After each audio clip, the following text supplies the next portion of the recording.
मालिक के पास हर किसी का खाता है।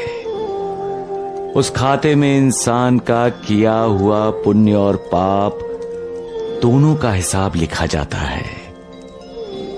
जब कोई किसी को बद्दुआ देता है तब इंसान के खाते से उसके पुण्य की राशि कम हो जाती है।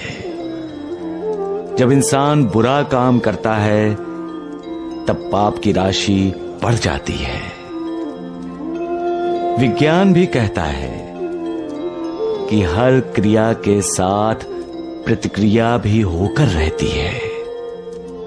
जब हम किसी को ठोकर मारते हैं तो ये नहीं भूलना चाहिए कि एक ना एक दिन हमें भी ठोकर खानी पड़ेगी।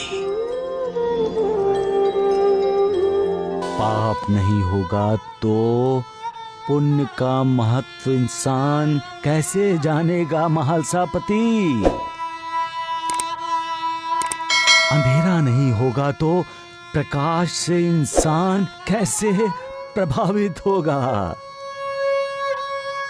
तिरस्कार, नफरत की दीवारें अगर इंसान की जिंदगी में खड़ी नहीं हुई तो इंसान प्यार का करिश्मा कैसे जानेगा? स्वार्थ के होने के कारण ही निस्वार्थ भावना की कदर की जाती है। इंसान को दुष्टता नहीं करनी चाहिए। ये सीख इंसान को दुष्टों का अंजाम देखकर ही मिलती है महालसापति। तात्या, पाप कभी नहीं छुपता। पापी का पाप हमेशा उसका पीछा करता रहता है।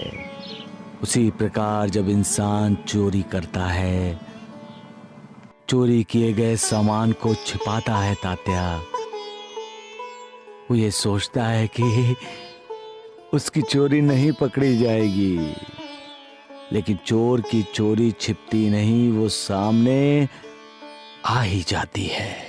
ऐसा क्यों होता है बाबा? कुछ तो कारण होगा। उसका कारण है उस व्यक्ति के मन के अंदर बैठा हुआ वो आत्म तत्व, वो ज्ञान जो उसे बार बार कहता है कि तुमने चोरी की है, तुमने पाप किया है। तुम चाहे कितना भी अपने पाप को छुपाओ, जुर्म को छुपाओ, लेकिन कोई है जो तुम्हारे पाप को, तुम्हारे जुर्म को देख रहा है। फिर बाबा? फिर इंसान के अंदर द्वंद्व होता है। मन कुछ और कहता है, बुद्धि कुछ और। दोनों की स्पर्धा इंसान को विचलित करता है और विचलन सत्य बनकर सामने आ जाता है तात्या। लोग तीर्थ यात्रा करके मालिक के दर्शनों से पुण्य कमाना चाहते हैं। क्या तीर्थ यात्रा पर जाने से पुण्य प्राप्त होता है? क्या मालिक के दर्शन करने से ही पुण्य मिलता है? पुण्य तो दुखियारों का दुख दूर करके ही मिलता है। जख्मी लोगों को राहत दिलाने से भी पुण्य मिलता है। जो दूसरों के आंसू पोंछता है उसे मालिक के दर्शन करने की जरूरत भी क्या है?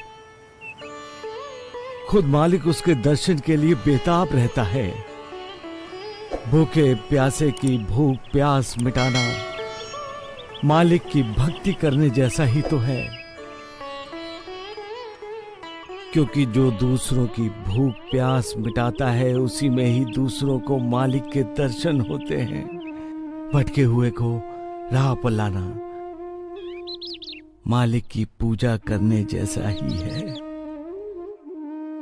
जो दूसरों की मदद करता है उसकी मदद मालिक खुद करता है, और जो दूसरों की मदद नहीं करता, किसी के जख्म पर मरहम नहीं लगाता, दुखियारों के आंसू नहीं पोंछता, भूखे प्यासे को रोटी पानी नहीं देता, उसे मालिक के दर्शन करके या तीर्थ यात्रा पर जाकर कोई भी लाभ नहीं होता।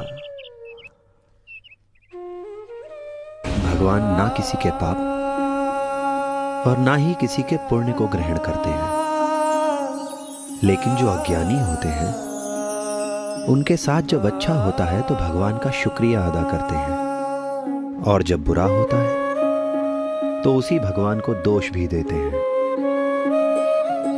वो अज्ञानी ये नहीं समझते कि उनके सौभाग्य या दुर्भाग्य के लिए भगवान नहीं, उनके स्वयं के कर्म जिम्मेदार होते हैं,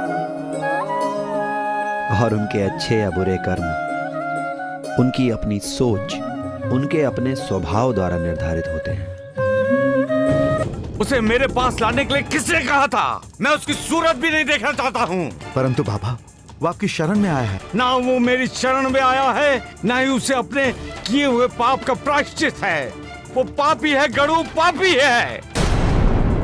बाबा, उसे उसके पापों से मुक्ति दे दीजिए। मुक्ति उसे मिलती है गणु जब उसे अपने किए पर पश्चाताप होता है। मुक्ति उसे मिलती है जो आसक्ति को त्याग कर विरक्ति को अपनाता है। मुक्ति उससे मिलती है गणु जब उसे अपने किए पर पश्चाताप होता है। गणु, पूछो जाकर उसे कि उसने ऐसा कौन सा पाप किया है जिसकी वजह से उसे नींद नहीं आ रही है। पूछो उससे, पूछो जाकर गणु कि उसने अपने माता पिता के प्रति ठीक से कर्तव्य निभाया है कि नहीं। पूछो जाकर उसे कि उसका जन्मदाता पिता उसके सपने में आकर उसकी नींद क्यों छीन रहा है। गणु, क्यों?